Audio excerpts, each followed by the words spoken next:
પોરબંદરના સિગ્મા સ્કૂલમાં અભ્યાસ કરતા બાળકોના વાલીઓ દ્વારા જિલ્લા કલેક્ટર અને જિલ્લા શિક્ષણ અધિકારીને આવેદનપત્ર પાઠવાયું હતું, જેમાં વેકેશન દરમિયાન સ્કૂલમાં અભ્યાસ ચાલુ રાખવા રજૂઆત કરવામાં આવી હતી।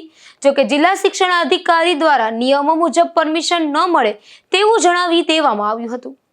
પોરબંદરની સિગ્મા સ્કૂલમાં અભ્યાસ કરતા ધોરણ 10 અને 12ના વિદ્યાર્થીઓના વાલીઓ દ્વારા જિલ્લા કલેક્ટર અને જિલ્લા શિક્ષણ અધિકારીને લેખિત રજૂઆત કરવામાં આવી હતી, જેમાં જણાવ્યું હતું કે વેકેશન દરમિયાન વિનામૂલ્યે 15 દિવસ એક્સ્ટ્રા કોચિંગનું આયોજન કરે છે, જેની મંજૂરી જિલ્લા શિક્ષણ અધિકારીએ પોરબંદર તારીખ 18/1/2005 થી આપેલ હતી। પોરબંદર જિલ્લો દરિયાકાંઠે આવેલ હોય એટલે દર વર્ષે વાવાઝોડા અને પૂરની સજાનો ભોગ વિદ્યાર્થીઓ બને છે। આ સંસ્થા શૈક્ષણિક રીતે પછાત વિસ્તારમાં આવેલી છે। આ કેમ્પસમાં 5000 વિદ્યાર્થીઓ અભ્યાસ કરે છે અને ગ્રામ્ય વિસ્તારમાંથી 4000 વિદ્યાર્થીઓ દરરોજ અપડાઉન કરે છે, જેથી વિદ્યાર્થીઓના હિતમાં એક્સ્ટ્રા ક્લાસની મંજૂરી આપવા માંગ કરાઈ હતી। મારું નામ અર્ચનાબા જાડેજા છે ને મારી ડોટર છે વિશાબા જાડેજા। એ સિગ્મા સ્કૂલમાં 12માં છે, 12માં બોર્ડમાં છે।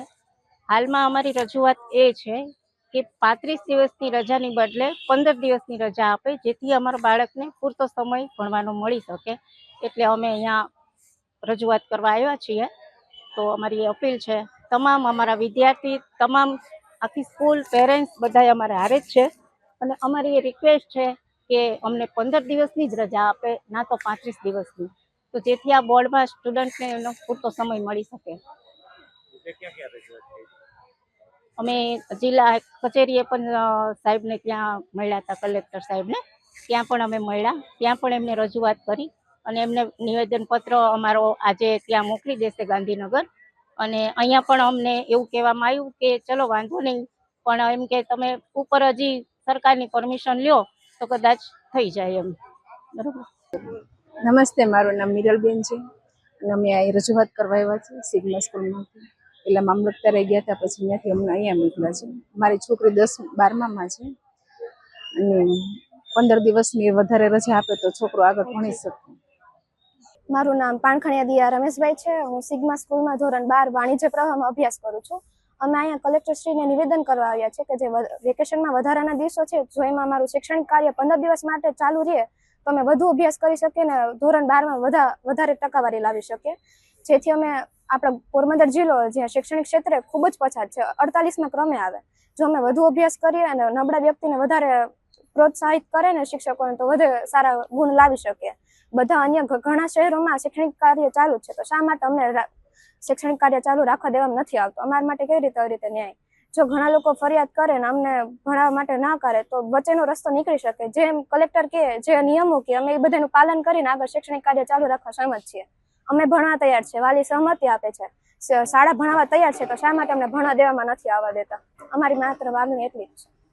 આજરોજ અમે માનનીય શ્રી કલેક્ટર સાહેબને રજૂઆત કરવા આવ્યા છીએ કે વેકેશન દરમિયાન શાળા શરૂ રહેવા દે, અને આમ પણ ઘણી રજાઓમાં દિવસો બગડે છે। ચોમાસું હોય, તહેવાર હોય ત્યારે પણ દિવસો બગડે છે અને અગાઉ પણ શિક્ષણ અધિકારીએ આવી રીતના મંજૂરી આપેલ હતી। તો કલેક્ટર સાહેબને નમ્ર વિનંતી કે તેઓ વેકેશનમાં સ્કૂલ ચાલુ રાખવા દે અને 10મું અને 12મું ધોરણ છોકરાઓ માટે એના ભવિષ્યનું કિંમતી વર્ષ હોય છે, તો મહેરબાની કરી સાહેબને વિનંતી કે તેઓ મંજૂરી આપે। આજરોજ અમે માનનીય કલેક્ટર સાહેબને આવેદનપત્ર આપવા આવ્યા છીએ કે ધોરણ 10માં અને 12માના વિદ્યાર્થીઓને વેકેશન બાબતે, કે જે બધા જિલ્લામાં વેકેશન છે, ચાલુ જ છે બધાનું શૈક્ષણિક કાર્ય, તો અમે ખાલી કલેક્ટર સાહેબને આવેદન આપવા આવ્યા છીએ કે અમારે 15 દિવસ 10માના 12માના વિદ્યાર્થીઓના બધા વાલીઓ અહીંયા આવ્યા છે, તો એ લોકોનું શૈક્ષણિક કાર્ય બગડે નહીં, એનો કોર્સ આગળ વધે, અને તે માટે અમે 15 દિવસનો ટાઈમ પીરિયડ માંગ્યો છે કે વેકેશનમાં 15 દિવસ સાહેબ કે એ ટાઈમે અમારા બધા વાલીઓ તરફથી વિદ્યાર્થીઓ ગમે ત્યારે આવી શકે છે, જેથી કરીને ભવિષ્યમાં એનું શૈક્ષણિક કાર્ય બગડે નહીં અને 10માના 12માના વિદ્યાર્થીઓનું ભવિષ્ય આગળ વધે। આખા ગુજરાતમાં પ્રાઇવેટ સ્કૂલ રજાઓમાં એક્સ્ટ્રા કોચિંગ અપાય છે, તો ત્યાં આ નિયમો લાગુ પડતા નથી, તેમનું ખૂબ દુઃખ હોવાના આક્ષેપો વાલીઓ અને સ્કૂલના શિક્ષકો દ્વારા કરવામાં આવ્યા હતા। નિપુલ પોપટ સાથે અશોક થાનકી, ગુજરાત ન્યૂઝ, પોરબંદર।